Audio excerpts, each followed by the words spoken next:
While camping in the wild forests of Alaska, my son cold-bloodedly left me without food or equipment and said, "Bye, go meet the grizzly." He thought I would die of hunger or bear claws so he could take my inheritance. But when he returned home, I was already waiting there with a smile on my face. "I have a surprise for you," I said. "You won't believe what happened next." Before we continue, please subscribe to the channel and let us know where you're listening in the comments. The front door exploded open without warning. Mason stormed through, his hoodie damp from the Seattle drizzle, sneakers squeaking against my hardwood floor. "Dad, I need 5,000. Right now." I froze by my desk, pen still in my hand from reviewing invoices. The aggressive edge in his voice hit me like a slap. This wasn't my son asking for help. This was someone making demands. "Mason, what?" $5,000. Tonight." He paced across my living room, hands clenched into fists. "I already transferred your monthly amount last week." "The $3,000 barely covers my rent." His voice cracked with frustration. "You think that's enough? You think that covers everything?" My flannel shirt suddenly felt too tight. Grease still clung beneath my fingernails from working on Mrs. Chen's transmission earlier. I'd built these auto shops from nothing, worked 18-hour days after Sarah died, sacrificed everything to give him opportunities I never had. "Son, we've talked about this. You need to find steady work." "Work?" Mason spun around, his face flushed red. "Why should I work when you're sitting on all this money? When you control everything like some dictator?" The accusation stung. I straightened my shoulders, military posture kicking in. "I'm trying to teach you responsibility." "Responsibility?" He laughed bitterly. "You want to know about responsibility? After you die, I'll be an amazing master of your auto shops. I'll run them better than you ever did." The words hung in the air like poison. My chest tightened. The casual way he spoke about my death, the calculation behind his eyes, this wasn't grief or frustration talking. This was greed. I opened my mouth, but no sound came. 20 years of single parenting, of sacrificing, of hoping he'd become the man his mother would have been proud of. All crumbled in that moment. Mason must have seen the shock on my face. His expression shifted, realizing he'd revealed too much. Without another word, he spun toward the door. The slam echoed through the house like a gunshot. The family photo on the mantel rattled, Sarah's smiling face trembling behind the glass. I stood there, motionless, watching it slowly settle back into place. The silence pressed against my ears. Outside, Mason's car engine roared to life and faded into the distance. I remained frozen by my desk, the pen still gripped in my white-knuckled hand, staring at that photo that refused to stop its gentle trembling. The next morning, I reached up to straighten the family photo. Sarah's face smiled back at me, young, radiant, holding 8-year-old Mason at his Little League game. The memory hit like a physical blow. Sarah's funeral. Mason standing beside me in his only suit, 3 sizes too big, clutching my hand while I tried not to collapse. The mortgage on the first auto shop was 3 months behind. Sarah's medical bills had drained our savings. I'd promised her dying breath I'd take care of him, give him everything she couldn't. By Thursday, I found myself pulling out old photo albums. Each page revealed another sacrifice I'd forgotten. Mason's private school tuition, $40,000 per year because the public schools weren't good enough for Sarah's son. His University of Washington education, complete with the dorm experience he demanded. The Honda Civic, I bought him for graduation, $18,000 in cash because he refused anything used. I traced the edges of a picture from his 16th birthday. Even then, something was missing in his eyes. While other kids his age worked summer jobs, Mason spent his time gaming, living off the monthly allowances I had justified as investment in his future. The progression was clear now, spread across decades of photographs. Every handout, every rescued failure, every crisis I'd solved with my checkbook had carved away pieces of his character. I thought I was being a good father. Instead, I'd created a stranger who calculated my death like a business transaction. Saturday evening, I sat in Sarah's old chair, the one I'd never had the heart to remove. She would have seen this coming. Sarah always understood people better than I did. She would have pushed him toward independence, made him earn every dollar. I failed her, I whispered to the empty room. The realization settled into my bones like winter cold. I'd spent 20 years trying to buy Mason's love, to compensate for the mother he'd lost. Every payment had been a bandage over my own guilt, my own inadequacy. I'd convinced myself that providing for him was the same as parenting him. Sunday morning, I returned the albums to their shelf and sat at my desk. My hands shook slightly as I reached for pen and paper. Military discipline steadied my breathing. I had to think clearly now, plan for possibilities I'd never wanted to consider. The blank page stared back at me, waiting for decisions I wasn't ready to make. 1 ring, 2 rings. My pen hovered over the legal documents I'd been drafting when the phone shattered the quiet. Mason's name glowed on the screen. I hesitated, then answered, "Hello, son." "Dad, hey, how are you doing?" His voice carried an artificial cheerfulness that set my teeth on edge. Too bright, too eager, like a salesman's opening pitch. "I'm fine. This is unexpected after our conversation last week." "Yeah, about that. Look, I've been thinking. I was way out of line, and I want to make it right." The words came too fast, too practiced. "Actually, I have a proposal, something that could fix everything between us." I waited, military training teaching me the value of silence. "Let's go camping together, in Alaska, Denali National Park. Just you and me, like when I was a kid, remember?" The suggestion hit me like whiplash. Mason hadn't shown interest in outdoor activities since high school. "This is very sudden." I know, but here's the thing. My buddies canceled last minute, and I've got these tickets that are just going to waste. Everything's already paid for. Flights, camping gear, park permits. The whole package expires tomorrow if we don't use it. My grip tightened on the phone. The urgency felt manufactured, designed to prevent me from thinking too carefully. "Mason, when have you ever organized camping trips?" "Come on, Dad. Remember when you taught me to read animal tracks? How to start a fire with wet wood? You always said the wilderness shows a man's true character." The reference to our shared past twisted something in my chest. Those had been good times, before Sarah's death changed everything, before I'd started solving problems with money instead of presents. "This could be our chance to reconnect," Mason continued, his voice dropping to a more sincere register, "to remember what we used to have. No distractions, no city stress, just father and son in God's country." I closed my eyes, war between hope and instinct raging in my chest. Every rational part of my brain screamed warning.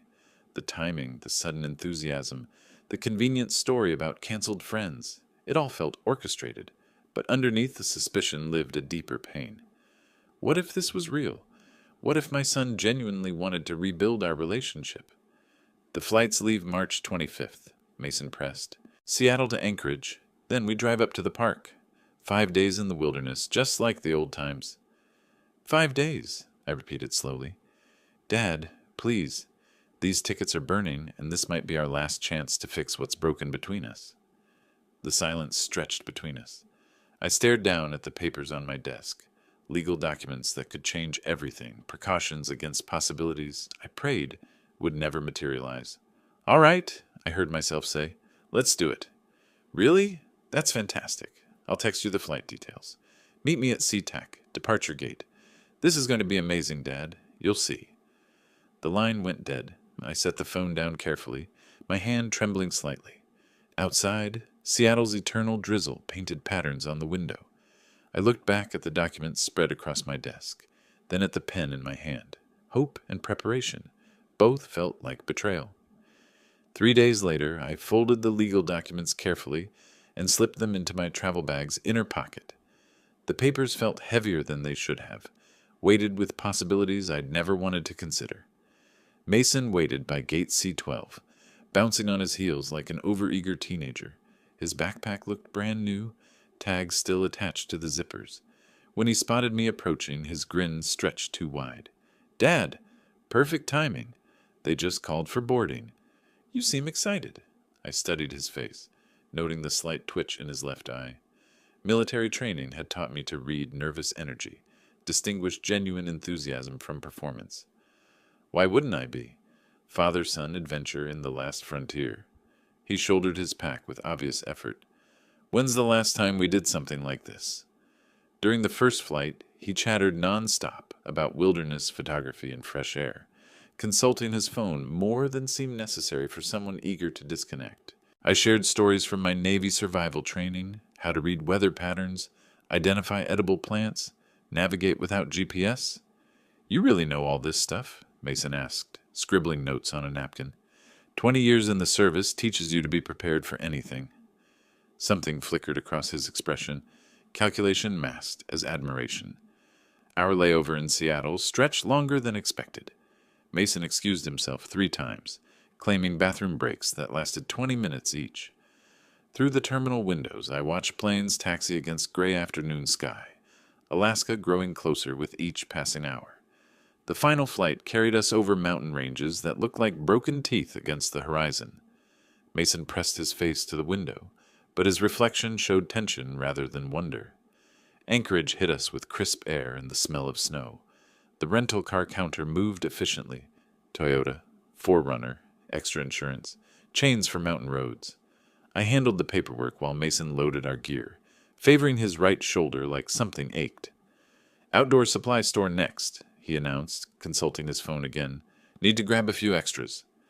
At Northern Exposure Outfitters, he insisted on specific items. High-powered flashlights, emergency flares, rope, more than seemed necessary for basic camping. The clerk, a weathered man with frost-bitten scars, raised an eyebrow at our purchases. Planning to get lost out there? Just want to be prepared, Mason replied quickly. Highway 3 stretched before us like a gray ribbon through endless forest. Mountains rose on both sides, snow-capped peaks catching the last daylight. Road signs warned about moose crossings and winter driving conditions. Beautiful country, I said, trying to bridge the silence that had settled between us. Yeah, really isolated. Mason's voice carried a strange satisfaction. Miles from anywhere. We stopped for gas in Wasilla as darkness began to fall. While I filled the tank, Mason wandered toward the convenience store. Through the fluorescent-lit windows, I watched him pull out his phone and dial. His posture changed, shoulders hunched, voice low and urgent. When he returned, I asked casually, "Everything all right? Saw you on the phone." "Just checking weather conditions for tomorrow." He avoided my eyes. "Storm system moving in, but should clear by morning." The lie came too easily. I'd checked the forecast myself. Clear skies predicted for the next 3 days. As we pulled back onto the highway, that familiar military unease settled in my gut, the same instinct that had kept me alive in hostile territory. Something was wrong.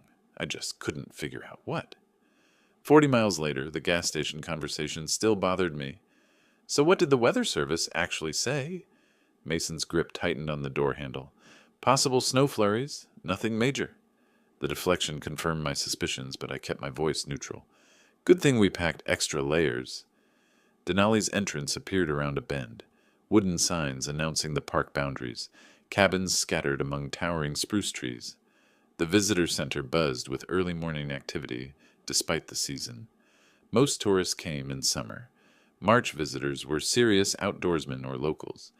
Denali Lodge Motel looked exactly like the brochure photos Mason had shown me. Rustic log construction, rooms with names like Grizzly Den and Caribou Creek. The desk clerk, a young woman with calloused hands, processed our registration while Mason studied trail maps displayed on the wall. "First time to Denali?" she asked. "For him?" I nodded toward Mason. "I've been to Alaska before, military exercises." "Which trails are you considering?" Mason stepped forward before I could answer. "Taclonica River backcountry route. We want the full wilderness experience." The clerk's expression shifted to concern. "That's advanced terrain, very remote. Most people start with the shorter nature trails." "We're experienced campers," Mason insisted, though his definition of experience apparently included 0 actual camping trips in the past decade. Park Ranger Jennifer Walsh looked like she'd stepped out of a recruitment poster, confident, capable, with the no-nonsense bearing of someone who dealt with every type of wilderness emergency. Her briefing room smelled of coffee and pine, walls covered with topographical maps and wildlife photos. "Gentlemen, let's be clear about what you're undertaking." She spread a detailed map across the conference table. Taclonica River route takes you 30 miles from the nearest ranger station. No cell coverage. No other campers this time of year. She pointed to red markers scattered across the map. Recent grizzly activity here, here, and here. 2 cubs were spotted last week, which means a protective mother nearby. We've had wolf pack sightings, and moose are unpredictable during spring territory disputes. Mason leaned forward, studying the isolated sections with intense focus. What about emergency evacuation? Helicopter rescue, weather permitting. Could be days if conditions turn bad.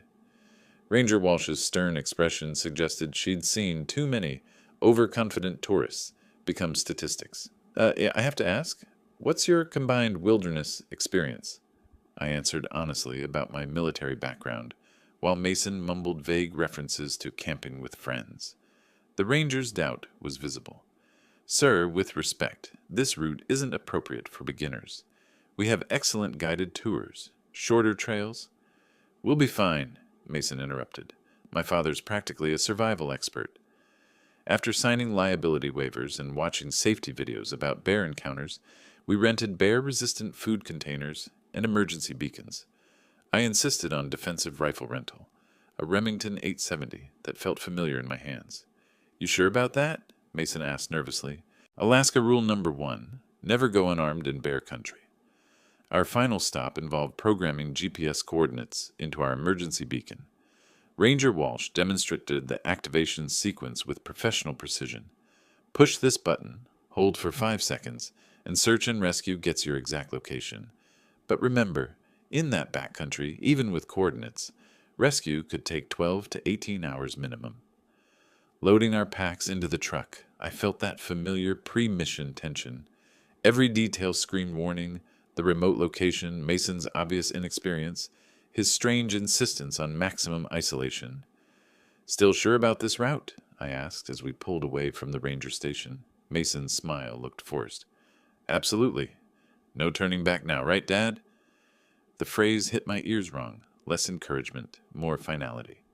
Through the rearview mirror, I watched the ranger station disappear behind forest, our last connection to civilization fading into wilderness that suddenly felt less like adventure and more like trap.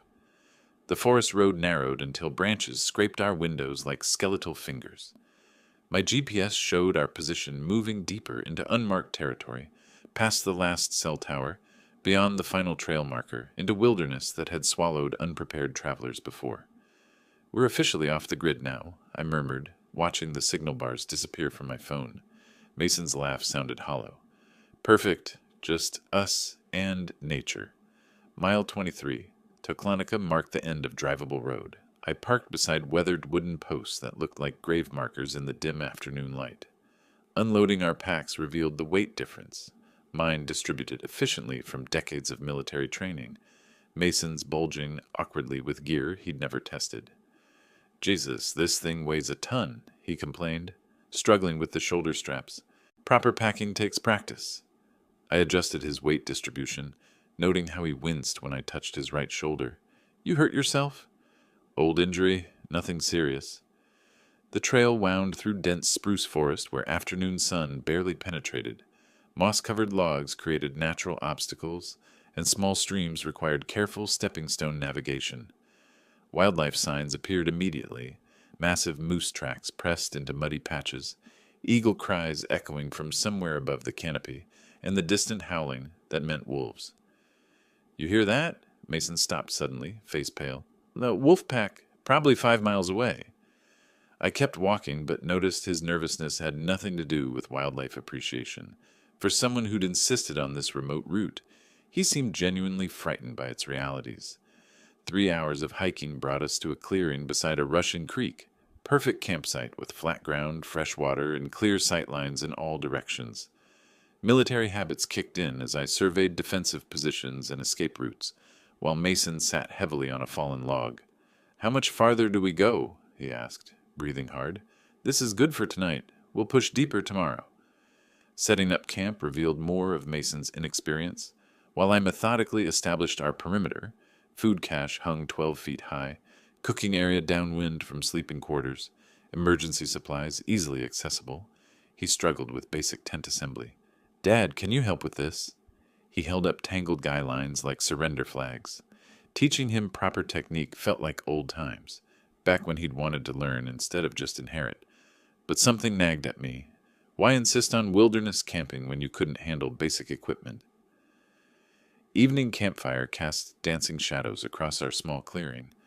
I prepared a simple meal while Mason sat unusually quiet, staring into the flames with an expression I couldn't read. The temperature dropped steadily. March nights in Alaska demanded respect. "Remember when we used to do this?" I tried conversation, hoping to recapture some connection. "You were maybe 10, insisted on roasting marshmallows until they caught fire." Mom was still alive then. His voice carried unexpected sadness. She loved our camping trips, said they brought out the best in people. Mason nodded, but his eyes remained distant. "Tell me about your childhood, Dad. Before the military, before the business. What was it like being poor?" The question surprised me. Mason rarely showed interest in my background. I found myself sharing stories I hadn't told in years. Growing up in rural Montana, working farms during summer, earning every dollar through sweat and determination. "Sounds hard," he said, but his tone suggested calculation rather than sympathy. "Hard work built character, taught me the value of earning what you have." Something flickered across his features, resentment, maybe, or frustration. But when he spoke, his voice remained carefully neutral. "Lucky for me, right? Getting to skip all that character building." The conversation continued around the fire, Mason prompting stories about my military service, survival training, the skills that had kept me alive in hostile environments. I shared more than usual, encouraged by what seemed like genuine interest. "How do you know when someone's lying to you?" he asked suddenly. Body language, voice patterns, inconsistencies in their story. I poked the fire, sending sparks spiraling into darkness. "Why?" "Just curious. You've always been good at reading people." Later, as I banked the fire for the night, peaceful silence settled over our campsite. Stars emerged in patterns I hadn't seen since my last deployment, unmarred by city lights. The wilderness felt pristine, untouched, almost sacred. "I'll take first watch," Mason volunteered. "Not really tired yet." "You sure? We've got a long day tomorrow." "Yeah, I want to enjoy this. Listen to the forest sounds." I crawled into my tent, trusting my son to wake me for the second shift. Through the nylon walls, I could hear him moving around the fire, adding logs, settling into watch position. Normal camping sounds that should have been comforting. But as sleep approached, something bothered me about his offer. In all our conversations, Mason had never shown interest in solitary reflection or nature appreciation. Why start now? The last thing I noticed before exhaustion took over was the change in sounds outside. No more casual movement around the fire, just careful stillness that suggested someone waiting rather than watching. Dawn light filtering through my tent walls brought me to consciousness. Outside, I heard the metallic clanking of equipment being loaded. Too early, too urgent for normal morning preparations. I unzipped the tent flap and stepped into frigid air that made my breath visible in white puffs. Mason stood by our truck, methodically packing gear with military efficiency he'd never displayed before. Every piece of survival equipment, GPS device, emergency beacon, rifle, food containers, disappeared into the vehicle. "What's going on?" My voice cut through the morning silence. Mason startled, then straightened with defiant posture. "Getting ready to leave. We planned 3 more days. What's the rush?" "Change of plans." He avoided my eyes, continuing to load equipment. "Weather's turning bad." The lie hung between us like smoke. Yesterday's forecast had been clear, and the sky showed no threatening clouds. My military instincts, dormant since arriving in Alaska, suddenly screamed warnings. "Mason, talk to me. What's really happening here?" Something snapped in his expression. Years of carefully controlled resentment exploded across his features like a dam bursting. "You want to know what's happening? I'm done. Done with your control, your manipulation, your constant judgment." "Son, I don't understand." "Don't!" He wheeled around, fists clenched. "Don't call me son. Sons don't get treated like employees. Sons don't have to beg for every dollar while their father sits on millions." The venom in his voice hit me like physical blows. This wasn't momentary anger. This was cultivated hatred, festering for years beneath our family's surface. "I've given you everything. You've given me nothing." Mason's voice cracked with rage. "You made me dependent, kept me weak, controlled every aspect of my life with your checkbook. Well, guess what? I'm taking control now." My hands trembled as understanding dawned. The camping trip. This whole thing was planned. Finally catching on, military genius? His laugh carried no warmth. Took you long enough? Why, Mason, if you needed money, we could have worked something out. I don't want your allowance anymore, Dad. I want what's mine by right. Your business, your assets, everything you've been dangling over my head for decades. The cold morning air seemed to freeze around us. I stared at this stranger wearing my son's face, speaking words that shattered 20 years of paternal love. You're planning to leave me here. Very good. Yes, I'm leaving you here to figure things out for yourself. Maybe 30 miles of wilderness will teach you what real dependence feels like. My chest constricted. Mason, this is bear country. Without equipment, without GPS. Should have thought about that before you made me into your puppet. He slammed the truck's tailgate shut. Maybe you'll survive. Maybe you won't. Either way, I'll inherit what should have been mine years ago. Please, the words scraped my throat raw. Whatever I did wrong, we can fix it. Don't do this. For a moment, something flickered across his features. Doubt, maybe, or remembered affection. Then his expression hardened into something unrecognizable. Goodbye, Dad. He climbed into the driver's seat. Try not to meet the Grizzlies too quickly. I want you to have time to think about what you created. The engine roared to life. I stepped toward the truck, desperate to reason with him, but he threw it in reverse and backed away. Through the windshield I saw his face, cold, calculated, devoid of any filial emotion. Mason! My shout echoed off distant mountains as the truck disappeared around a bend.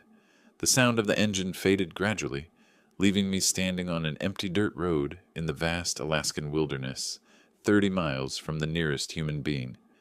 Dust settled around my feet. The silence that followed was absolute. No human sounds, no mechanical noise, just the whisper of wind through spruce trees and the distant cry of a hawk. I stood there for a long moment, processing the enormity of what had just happened. My son, the boy I'd raised, protected, provided for, had just sentenced me to death. The dust from Mason's truck still hung in the air when military training kicked in, overriding the emotional devastation.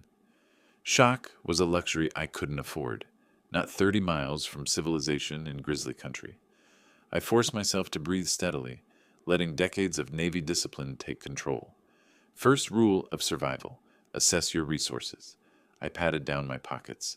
Wallet, house keys, a small folding knife I'd forgotten about. No food, no water, no GPS, no emergency beacon. The clothing on my back and nothing else. Second rule, evaluate the environment. March in Alaska meant temperatures dropping below freezing at night. The terrain around me consisted of dense spruce forest, unmarked trails, and complete isolation.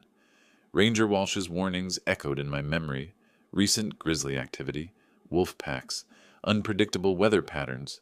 Third rule, prioritize survival needs. Shelter, water, signaling, navigation, in that order. I studied the sun's position, calculating direction. East led deeper into wilderness. West eventually reached the main park road, though at what distance I couldn't determine. My aging memory summoned fragments of topographical knowledge from the ranger station briefing. River systems flowed generally northwest toward the park boundary. Movement was critical. Standing still meant death. I began walking west, following the faint tire tracks Mason had left. Within 100 yards, the tracks diverged from what appeared to be an animal trail cutting through the underbrush. Game trails usually led to water sources, essential for survival and potential rescue visibility. Every step required conscious effort. At 58, my knees protested the uneven terrain, and my civilian conditioning was worlds away from my military peak. But anger fueled my movement, fury at Mason's betrayal, at my own blindness, at the years I'd wasted enabling his transformation into this monster. The forest closed around me like a living tunnel. Massive spruce trees blocked most sunlight, creating a twilight atmosphere even at midday. I broke branches as I walked, creating crude trail markers for potential rescue teams, though the odds of anyone finding me seemed impossibly remote. Bear sign appeared everywhere, claw marks on tree bark, massive paw prints in soft earth, scat that looked disturbingly fresh. I made noise while walking, remembering Ranger Walsh's instructions about avoiding surprise encounters. The irony wasn't lost on me. My son had placed me in a situation where bears might be the least of my problems.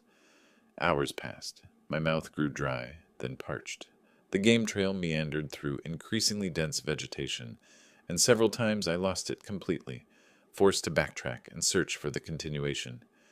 Exhaustion crept into my legs, but stopping meant losing precious daylight. A distant sound made me freeze, mechanical, rhythmic, definitely human-made. Engines, multiple engines. I stood perfectly still, listening. The sound came from the north, maybe half a mile away. ATVs or motorcycles moving in formation. Hunters, park rangers, search and rescue. Hope surged through my chest for the first time since Mason's betrayal. I changed direction, moving toward the mechanical sounds, pushing through undergrowth that tore at my clothing. The sounds grew louder, definitely all-terrain vehicles, and they seemed to be moving slowly, methodically. The forest began to thin, and through the trees I glimpsed a clearing ahead. The engine sounds were closer now, maybe 200 yards away. I moved faster, abandoning stealth for speed, branches whipping across my face as I pressed toward a potential salvation. Breaking through the tree line, I stumbled into a clearing where 4 ATV riders had stopped for what appeared to be a lunch break. They looked up in shock as I emerged from the forest, disheveled, scratched, clearly out of place in this remote wilderness. The lead rider, a bearded man in his 40s, with the weathered look of someone who lived outdoors, immediately shut off his engine and approached me with professional concern. "Sir, what happened? Why are you out here alone?" My voice came out hoarse from dehydration and stress. "My son, he left me here, took all our equipment and drove away." The man's expression shifted from concern to disbelief. "Someone abandoned you? Here? That's attempted murder." "I'm William Harper. My son Mason brought me on a camping trip, then—" I struggled to explain the situation without revealing the full extent of family dysfunction. "He took our truck and all our survival gear, said he was leaving me to die." "Jesus." The bearded man removed his helmet, revealing intelligent eyes that seemed to be assessing my condition and story simultaneously. "I'm Oliver Reed, former park ranger here. These are my friends. We're doing a backcountry tour." The other riders gathered around, their faces showing the horror that outdoor enthusiasts felt when confronting deliberate wilderness abandonment. One of them, a woman in her 30s, handed me a water bottle that I drained gratefully. "How long ago did this happen?" Oliver asked, his tone becoming professional and urgent. "This morning, maybe 4 hours ago." Oliver exchanged glances with his companions. "We need to get you out of here immediately. Radio range is limited, but we can reach the ranger station from higher elevation." "There's something else," Oliver continued, studying his GPS device. "If your son took the main road out, he's looking at a 6-hour drive minimum to reach Anchorage. But I know a shortcut, old ranger trail that cuts through the backcountry. We can have you back to the park entrance in 90 minutes. The implication hit me like electricity. "You mean I could get back before him?" "Easily. The question is, do you want to involve law enforcement immediately, or do you have other plans?" Something hard crystallized in my chest, replacing the desperation and fear I'd carried since dawn. Mason had calculated my death, planned my abandonment, counted on my helplessness. He'd made one critical error, underestimating the wilderness community's solidarity and my own survival instincts. "I want to get back to the motel first," I said carefully, "before I decide anything about police." Oliver nodded, understanding passing between us. "Climb on behind me. We'll take the ranger trail. Your son will never see us coming." The ATV ride through hidden forest paths revealed a side of Denali I'd never imagined. A network of service trails maintained for emergency access, known only to rangers and serious backcountry guides. Oliver navigated with the confidence of someone who'd traveled these routes for years. "I spent 15 years as a ranger here," he explained over the engine noise. "Seen a lot of stupid decisions, but deliberate abandonment? That's criminal territory." The terrain blurred past. Creek crossings, steep inclines, sections where we had to dismount and guide the ATVs around fallen trees. Despite the rough conditions, we made excellent time, emerging onto paved road well ahead of Oliver's estimate. Denali Lodge Motel appeared in the distance, its log cabin architecture looking incredibly welcoming after my morning in the wilderness. As we approached the parking area, I scanned for our rental truck, not yet returned. "Looks like your son's still driving back," Oliver observed. "You've got time to prepare whatever reception you're planning." The other riders offered contact information, promising to serve as witnesses if legal proceedings became necessary. Oliver handed me his card, inscribed with personal cell and email. "Call me when you're ready to talk to authorities. What your son did, there need to be consequences." As they prepared to leave, Oliver paused. "Sir, you mind me asking, what are you planning to do when he gets back?" I looked toward the motel room where our belongings waited, then at the legal documents still folded in my jacket pocket. Mason had spent years planning my destruction. Now it was my turn to plan his. "I'm going to give him exactly what he wants," I said quietly, "just not the way he expects to get it." Back in our motel room, I sat on the edge of the bed and pulled out my phone. Oliver's card lay beside me, along with his offer to contact authorities immediately. But first, I needed to understand exactly what I was dealing with. The legal documents I'd prepared back in Seattle felt prophetic now, folded in my jacket pocket like a loaded weapon. 3 weeks ago, I'd changed my will in a moment of paternal disappointment. Now that decision looked like divine preparation for war. I spread the papers across the small desk, reviewing the language I'd crafted with my attorney. Mason would inherit nothing. Everything would go to wildlife conservation charities, veterans organizations, and a scholarship fund in Sarah's name. The irony was perfect. My son's attempt to murder me for inheritance would leave him with exactly nothing. But legal documents alone weren't enough. I needed evidence, witnesses, consequences that would follow Mason for the rest of his life. I dialed Oliver's number. He answered on the first ring. "William, you settled in all right? I need your help with something specific.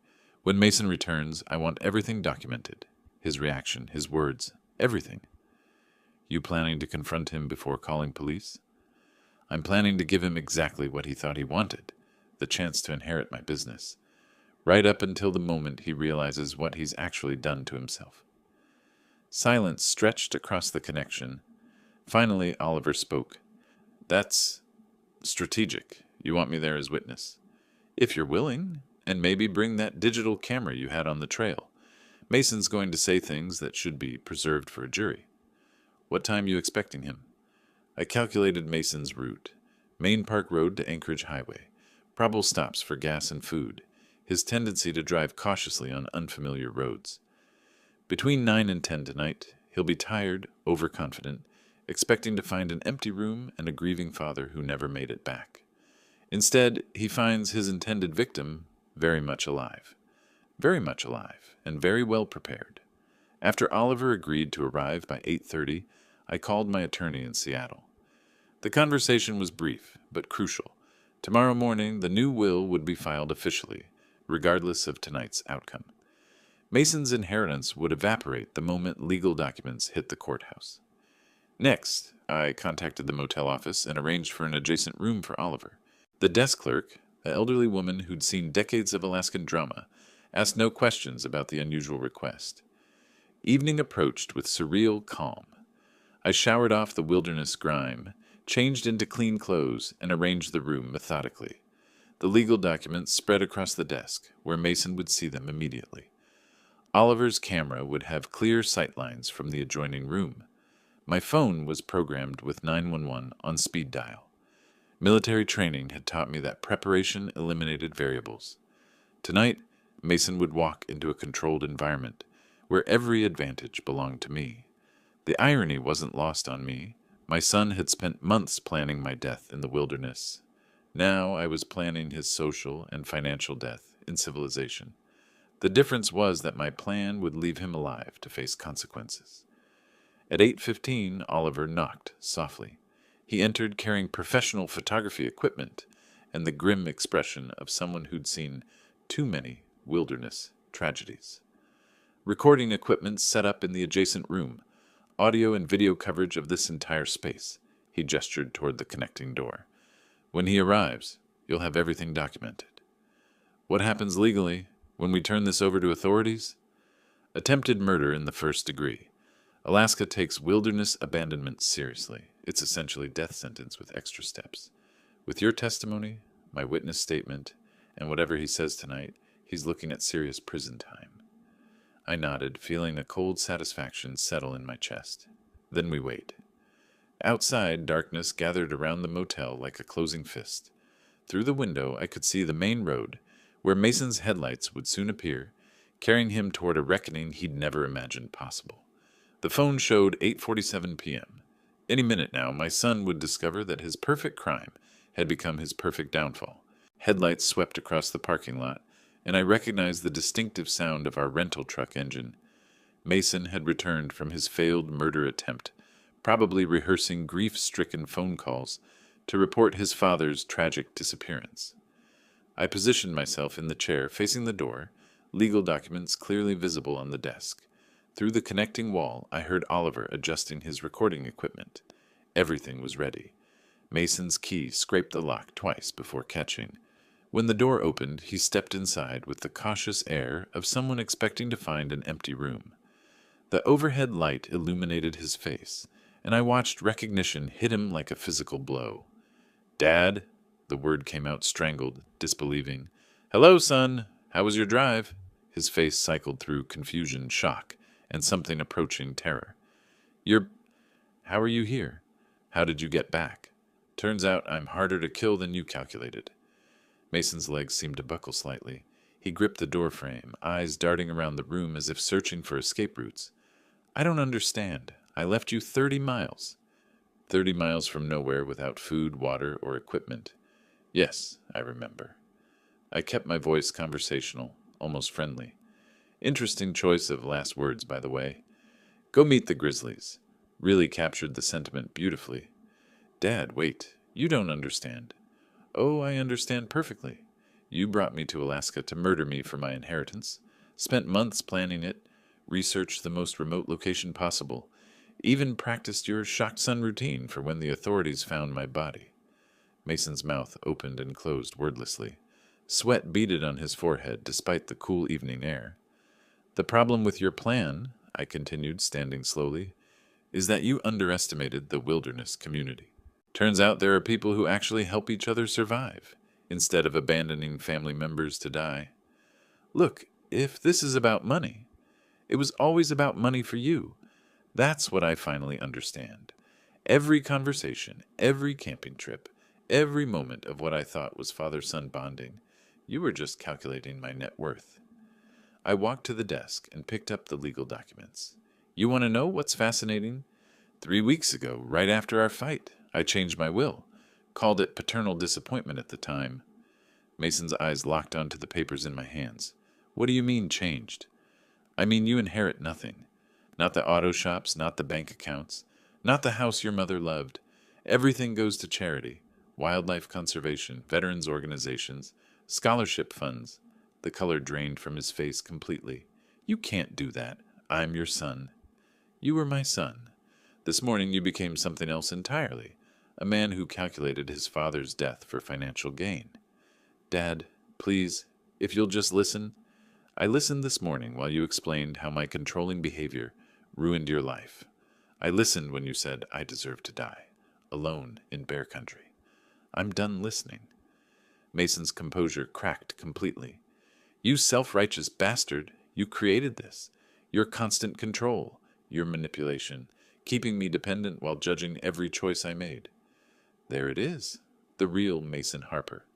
You want to destroy me? Fine. But remember, you made me into this. Every dollar you dangled, every condition you attached, every way you controlled my life.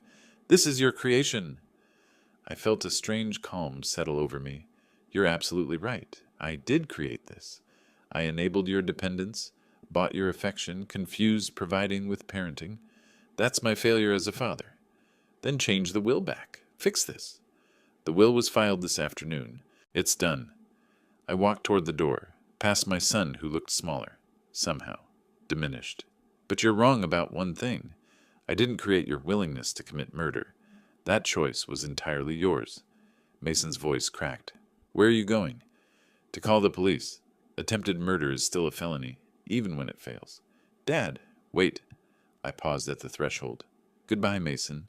In a strange way, you've given me exactly what I needed. Absolute clarity about who you really are. The last thing I saw before stepping outside was my son collapsing into the chair I'd vacated, staring at the legal documents that represented the complete destruction of everything he'd tried to gain through my death. The fluorescent lights in the Anchorage Police Department interview room buzzed overhead as Detective Sarah Martinez reviewed the evidence spread across the metal table. Oliver's digital recordings, my sworn statement, and Mason's own recorded confession from the motel room created an overwhelming case. Mr. Harper, I've been investigating wilderness crimes for 8 years. This is the most premeditated case of attempted murder I've encountered. Detective Martinez clicked through the audio recordings on her laptop. Your son's statements are remarkably incriminating. He always was thorough when he wanted something. The district attorney will file charges this morning. Attempted murder in the first degree, reckless endangerment, and conspiracy to commit fraud regarding your inheritance. Alaska doesn't treat wilderness abandonment lightly. Through the interview room window, I could see Mason in handcuffs being processed at the booking desk. Overnight in jail had stripped away his last pretenses. No more manipulation, no more charm, just a 28-year-old man facing the consequences of calculated evil. Oliver sat beside me, having driven down from Denali to provide his witness testimony. What's the likely sentence for this kind of crime? 15 to 25 years, depending on plea negotiations. Alaska views deliberate wilderness abandonment as equivalent to attempted murder, because that's exactly what it is. I watched my son through the glass, feeling an unexpected absence of satisfaction. This wasn't victory. It was just the natural endpoint of choices he'd made over years of increasing entitlement and resentment. Will you be returning to Seattle today? Detective Martinez asked. Tomorrow. I need to visit my attorney here first. Finalize some estate planning documents. The detective nodded knowingly. Making sure your new will is completely secure? Among other things. I stood, gathering my jacket and the evidence folders. I'm establishing a foundation in my late wife's name. Seems appropriate that Mason's inheritance should help people who actually deserve assistance. Oliver and I walked out of the police station into crisp Anchorage morning air. Downtown traffic moved with typical Alaska pace, unhurried, practical, purposeful. What happens now? Oliver asked. Back to your business in Seattle. Back to figuring out what kind of man I want to be in whatever years I have left? I looked up at the Chugach Mountains rising beyond the city skyline. Turns out surviving your own child's murder attempt gives you remarkable clarity about priorities. You planning to visit him during the trial? The question caught me off guard. I considered it seriously, the paternal instinct to maintain connection warring against the reality of what Mason had attempted. No, the man I raised died somewhere in those woods yesterday morning. What's left isn't my son anymore. We reached Oliver's truck in the parking lot. He handed me a business card with his personal information. If you ever want to come back to Alaska for the right reasons, camping, fishing, actually enjoying the wilderness, call me. First trip's on the house. Why would you do that? Because you survived something that should have killed you, and instead of letting it make you bitter, you're using it to help other people. That's worth supporting. I shook his hand, feeling genuine gratitude for this stranger who'd become an unlikely ally. Thank you. For everything. Thank the wilderness community. We look out for each other up here. As Oliver drove away, I pulled out my phone and dialed my attorney in Seattle. There were foundations to establish, scholarships to fund, a lifetime of enabling to undo through positive action. Mason had brought me to Alaska to die for money. Instead, I'd learned to live for purpose. In trying to destroy me, he'd accidentally taught me the difference between providing for someone and actually caring about them. The irony was perfect, and perfectly just. 3 days later, back in Seattle, I received a letter from Mason in jail. 5 pages of manipulation disguised as apology, promising change if I'd just reconsider the inheritance, explaining how prison would ruin his life. I read it once, then fed it through my office shredder. Some relationships don't survive attempted murder, no matter how much money you've invested in them. If you like this story, please like this video, subscribe to the channel, and share your impressions of this story in the comments. To listen to the next story, click on the box on the left. Thank you for watching,